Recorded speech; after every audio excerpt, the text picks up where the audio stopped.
দুই প্রকার নারীদের রোজা আল্লাহ কখনোই কবুল করবেন না। এরা সারাদিন না খেয়ে কষ্ট করে রোজা রাখবে, বিনিময়ে আল্লাহ পাক তাদেরকে কোনো প্রতিদান দিবেন না।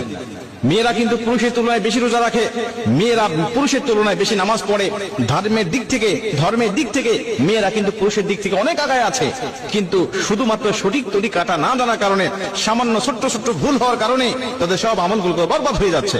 এজন্য নবী বুখারী বর্ণনায় বলছেন, উরিতুন নারা ফাইদা আকতারু আহলিহা নিসাউ ইয়াকফুর, আমি অধিকাংশ নারীদের স্থান দেখেছি জাহান্নামে, অধিকাংশ নারীরা জাহান্নামে চলে গেছে। দুই প্রকার নারীদের রোজা কবুল হয় না। তার মধ্যে প্রথম নম্বর, এক নম্বরে নবীজি বলেন, যারা স্বামীর অবাধ্য স্ত্রী, যারা স্বামীর অবাধ্য স্ত্রী, এদের উপরে আল্লাহ পাকের লানত থাকে সর্বসময়, নবীজির লানত থাকে, ফেরেশতাদের লানত থাকে। এরা যত ইবাদত করুক আল্লাহ কোনো ইবাদত তাদের কবুল করেন না। নবীজি সাল্লাল্লাহু আলাইহি ওয়াসাল্লাম বলেন, যাদের উপরে নারাজ রয়েছে স্বামী বৈধ কারণে, এরা যখন কবরে যাবে, এরা যখন হাসরের মাঠে উঠবে, মিজানের পাল্লায় যখন তাদের আমলনামাটা মাপ দেওয়া হবে, দেখা হবে একদম জিরো, তাদের কোনো আমলনামাটা আল্লাহ পাক কবুল করেন নাই, অথচ পাহাড় সমপরিমাণ সওয়াব তারা ইনকাম করেছিল। স্বামীর অবাধ্য হওয়ার কারণে নবীজি সাল্লাল্লাহু আলাইহি ওয়াসাল্লাম বলেন, কোন স্বামী যদি স্ত্রীকে একান্তভাবে পেতে চায়, কিন্তু স্ত্রী যদি তার স্বামীর ডাকে সাড়া না দেয়, আল্লাহ পাক সারা রাত ফেরেশতারা তার উপরে লানত করতে থাকে, আল্লাহ পাক লানত করতে থাকে। এজন্য স্বামীর কথা শুনতে হবে। নবীজি বলছে স্বামীর গুরুত্ব কত বেশি যদি কোনো মেয়ে জানতো, আর আমি নবীজি যদি আল্লাহর পরে কাউকে সেজদা দেওয়া জায়েজ হতো, বলে দিতাম প্রতিটা স্ত্রীকে তার স্বামীকে যেন সেজদা দেয়। মুসলমান ভাইরা আমার, দুই নম্বরে নবীজি সাল্লাল্লাহু আলাইহি ওয়াসাল্লাম বলেন, ওই সমস্ত নারীদের কোন ইবাদত আল্লাহর দরবারে কবুল হয় না যেই সমস্ত স্ত্রীরা, যেই সমস্ত মেয়েরা বেপর্দায় চলাফেরা করে। আজকে রমজান মাস, দেখবেন মার্কেটে চলে যাবেন, রাস্তাঘাটে বিভিন্ন জায়গায়, শপিং মলে দেখতে পাবেন অধিকাংশ জায়গায় বেপর্দা নারীর সরাসরি।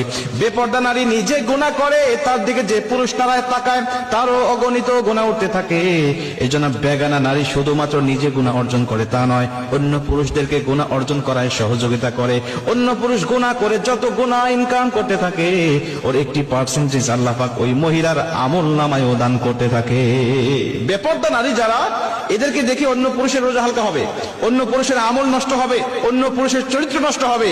আর ও বেপর্দায় চলার কারণে আল্লাহ পাক তার আমল নামাটাকেও ঘাটতি করে দিবেন, তাকেও গুনাহ দিবেন, আল্লাহ পাক তার স্থানটাকেও জাহান্নামে করে দিবেন। এরা অনেক সওয়াব ইনকাম করেছে, অনেক নফল নামাজ পড়েছে, অনেক ফরজ রোজার পাশাপাশি নফল রোজাও রেখেছে, কিন্তু বিনিময়ে তাদের আমল নামাটা জিরো হয়ে থাকবে। কেন?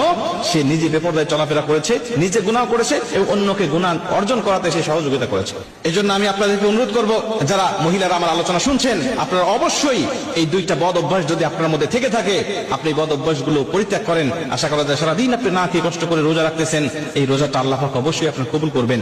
কিন্তু যদি এই অভ্যাসগুলো থেকে থাকে, নবীজির হাদিস অনুযায়ী শুধু সারাদিন না খেয়ে কষ্ট করতেছেন,